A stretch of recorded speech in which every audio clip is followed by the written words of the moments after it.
Yo, Tom Fiddzy here with my review of Moon Knight episode 3. Straight away, I'm going to say that this episode was not the best of the Moon Knight run so far.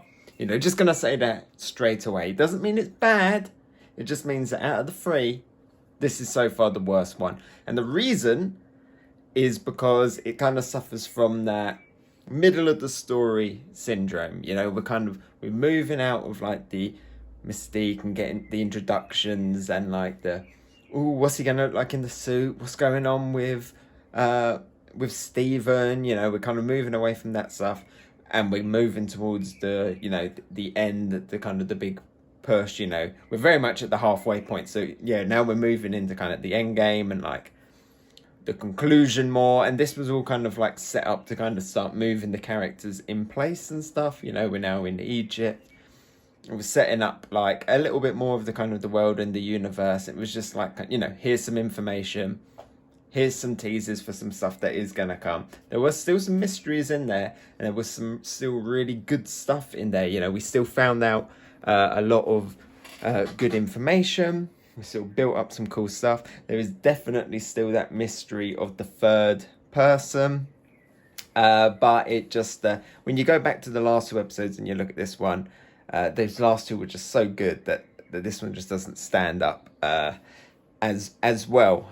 So yes, sorry to start off there with a little bit of a negative criticism, but I just want to get out of the way that it wasn't my favourite episode of the bunch so far. But let's talk about some of the positives and some of the other cool stuff that happened in this episode. So first of all, highlight of the episode for me was Khonshu, because we actually got to get a little bit more of a glimpse into Khonshu. Very much see that he is the reject god. You can kind of tell why he's a little bit moody, he's a little bit grouchy. He was the god that just like got kicked out and is trying to do his own thing. And that actually makes him kind of a cool character. Again, it gives me big Ryuk from Death Note vibes. He was the Shinigami that was up there, bored of kind of going about his Shinigami life. He wanted to mix up a little bit, so he just dropped the Death Note and he kind of went down to earth. He didn't have the grand scheme of like, his goal was just, I'm bored, but he's still kind of he was very different from the rest of the Shinigami. And that made him an interesting and unique character. And you're kind of getting that with Khonshu to like a little bit more, but a little bit more like emphasise on the fact that he is very much wanting to change things, change the establishment, do things his own way. But you still get that kind of thing that, he was bored of observing. He was bored of just like sitting there and letting stuff happen. He's a doer. Is he really actually that bad of a what was he called in this episode, like a big pigeon? Is he really that bad of a big pigeon moon god, really? I think there's a lot of depth actually in there to his character, and I'm glad he is kind of very much a main character. At the end, you saw he kind of made that sacrifice. He knew that if he interfered like he did earlier in the episode, he did it twice twice within one episode, he did a big interference, and the god's right, that's it, we're gonna lock you up. So that was really cool and interesting. It does make me think that he's definitely probably talking about him taking Layla to wind Mark up. And I believe that probably in there is a lot of, I wouldn't say love, but I think he does, I think he chose Mark carefully and not just because of the fractured mind thing.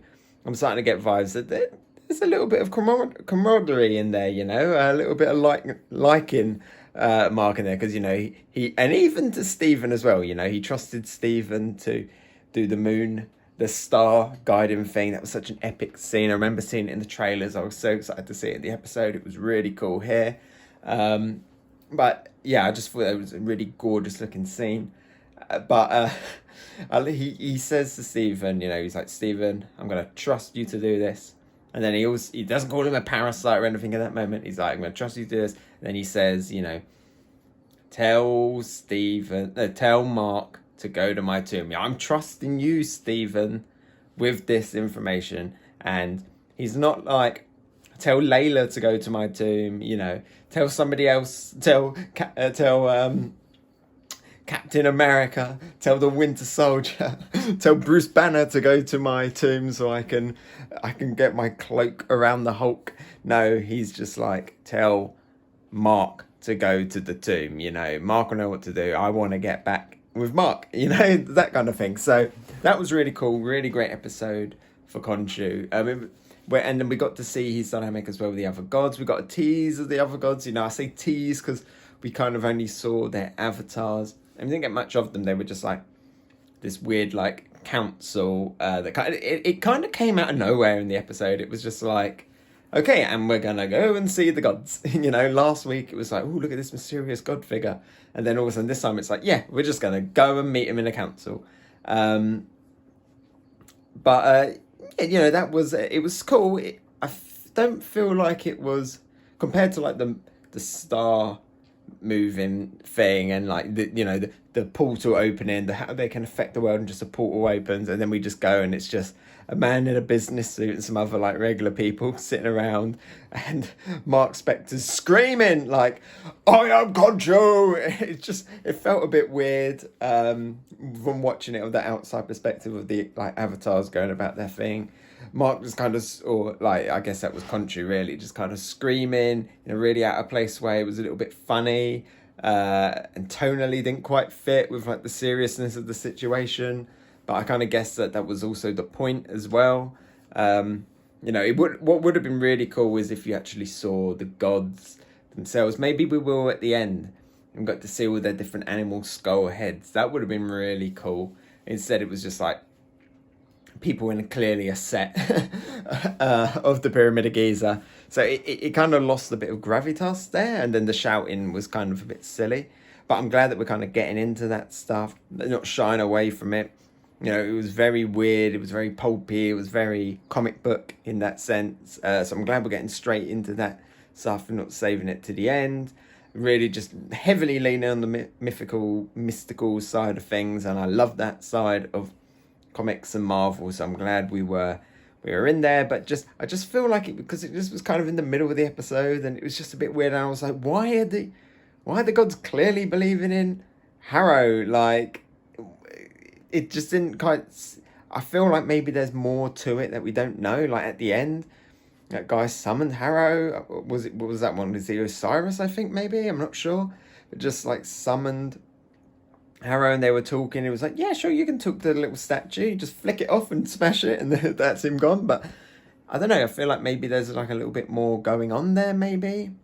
I just want to know more about Khonshu and what's happening with the gods and stuff. Actually, that's like the thing that I find myself most invested in right now, is what's up with Khonshu and what's going on with all of the gods. Like, and we had that what was it Hathor, I think it was, as well, was like, you know, kind of friends with Khonshu. I want the Khonshu backstory. I want to see those years. But then, yeah, so we also had a lot of stuff with Mark in this episode, and we had the big reveal or hint that there is a third personality. Screen Rant guessed it right in their video. That, you know, it was, I didn't really clock it at the end where he was just drinking, and the fact that he chatted up the woman in the museum, even though he was like married. So I was just like, I didn't really clock that. And then when they were like, oh, there could be a third personality, I was like, yeah, it all kind of fitting together now. And then we get the big hints there. There is a third and brutal personality. But again, I feel like in this episode, it just kind of got passed off quite quickly. Like, Mark was very much like, Stephen, stop doing that. He's like, it's not me. I'm not doing anything, governor. And then it cuts to, he does that cool blackout thing. And then it's like, we're assuming Stephen ran from the roof and got in the cab and was just trying to like run away and get out of there. And I like that. I like that we were getting the reverse of it. So this time it's Mark going through the thing and it's Stephen taking over. I thought that was really clever. I thought we were going to get a few more of them, but when we got the next one, it cut and suddenly he's stabbing a guy like by a cliff. And at that point, Mark was like, Stephen, what have you done? It's like, and Stephen was like, it wasn't me, sir. But clearly it wasn't going to be Stephen. Stephen was trying to, we're assuming it was Stephen, was trying to get out of there. He was the one that saying, Mark, stop doing this, sir. Please, Please stop doing it. You're damaging my fragile personality. Like, but Mark was like, Stephen, how can you stab some guy? But he's also quite brutal anyway. So it was just like, clearly Mark should have been aware that it wasn't him, or at least been to Khonshu. Were like, there was no line of like, Khonshu, was that you? Like, what? Who was that in my body at that time? Khonshu wasn't even saying anything, like he was like before. He's like, great, the parasite's taking over again. There was none of that. So is Khonshu not aware that there's another one, or was Khonshu just letting this other person? Is that why he wants to kind of keep Mark around? There's this other badass guy that in the brain that he's like, nah, actually, forget Layla, this is my guy. I want this personality to take over. I just feel like that whole thing was like passed over really quickly. Then all of a sudden Khonshu was like, dangle him off the edge of the cliff. It's fine. He'll talk. And then obviously he didn't. And then I really like Khonshu's just kind of line of, oh, I thought he would speak. Mortals, eh? Oh, well, I like that. I like Khonshu. Khonshu's great. But I just wish that there was a bit more of an acknowledgement between Stephen and Mark that something else happened in that blackout and they didn't talk about it. If Mark is saying it wasn't him and Stephen was saying it wasn't him, then why were none of them confused about who it was? So yeah, that one little thing, I was just like, how did they just pass that over? And then we got into the stuff with like they needing to find the alternate way to kind of find the tomb, so they had to find that map. And I like the fact that Stephen, he has a purpose for being there. He is the smart one. I find it weird that both Layla and Mark, though, were like all about doing all these Egyptian hieroglyphics, knew about the Moon Knight suit and Khonshu and stuff, but doesn't have all this much information about how to read hieroglyphics and stuff. I guess that is kind of why Stephen is there. He is the smart one. He's the one that can use his time to do that stuff. Mark probably maybe doesn't like have the skills or the patience to do that, but I like that he has that role in that. He's not good in a fight. I thought like his little appearance there, or as Mr. Knight in the fight, was it was comedic and it was funny, but it was a little bit like out of place, I would say, as it kind of was in the last episode. And it was kind of annoying, like, seriously, Stephen, what do you think you're going to accomplish here by just saying, everybody stop, please? Like, that's never going to work. You knew that wasn't going to work. But I like how you still got that dynamic between Mark and Stephen going on. And I really like the dynamic between Layla and Stephen and Layla and Mark. You kind of feel like, how was Mark and Layla ever a couple? They don't seem to have anything in common. Like, Mark's just a jerk. Mark is a jerk, but then when it's Stephen, she's like looking at him like slightly differently. You can tell she's a little bit more comfortable. I don't know, maybe she could sense that side of him all along, but I feel like they got a really cool personality. The way that Stephen looks at Layla, you can tell that is like the loving side of Mark more. But it's them two personalities I'm really enjoying. I really like it when they're just talking to each other in the mirror. I'm glad that we got to see a lot more of Moon Knight in action. We got a lot of those scenes from the trailers with him like doing the cloak and stopping the bullets. I'm glad that they've leaned more heavily into the superhero-y powers of him, as opposed to the fact that, in the comic books, I think sometimes he was just a guy who just fights crime, which I always kind of think a bit weird. You got this guy who's inhabited by the spirit of Khonshu, or the avatar of Khonshu, and then he's just like a Batman who just goes around stopping people from like ordinary everyday criminals, not like super villains and stuff, just ordinary criminals. And I was like, that's just so weird. You got someone with this Egyptian god in his head, and all you're gonna do is stop like bank robbers with gadgets. So I like that they've taken the more mythical side of it. When he's got the suit, he's got like super healing, super strength and stuff like that. But I also really appreciated that at the beginning we got to see how much Mark can carry himself in a fight on his own. When he was on the roof, you know, with a knife and stuff, that guy was like taunting, licking the knife, and then Mark was just like, no, punch, punch, punch, punch. No time for like showboating, just straight in there. So I like that they showed that Mark is competent on his own, that he doesn't necessarily just need the suit to always win, but when he does wear the suit, he gets that boost, he gets those magical powers, you know, he gets the healing factor, so he can actually, you know, do a little bit more and you know, up his, it just enhances his abilities that we already have. Layla demonstrated that she is absolute badass on her own as well. That was great. Doesn't need the suit too. No wonder why Khonshu did have a bird skull eye on her. Maybe, potentially, who knows, maybe is he still just playing with Mark in the end. I love how Harrow just keeps popping up. He gets around pretty quickly for a guy with glass in his flip-flops. But yeah, I like how he's popping up. He's, again, really cool villain. And at the end, the dynamic, again, between him and Khonshu, once again, showing that Khonshu's like a main character in this. You know, he's like, I really liked doing my work for you. You were the one who made me like this.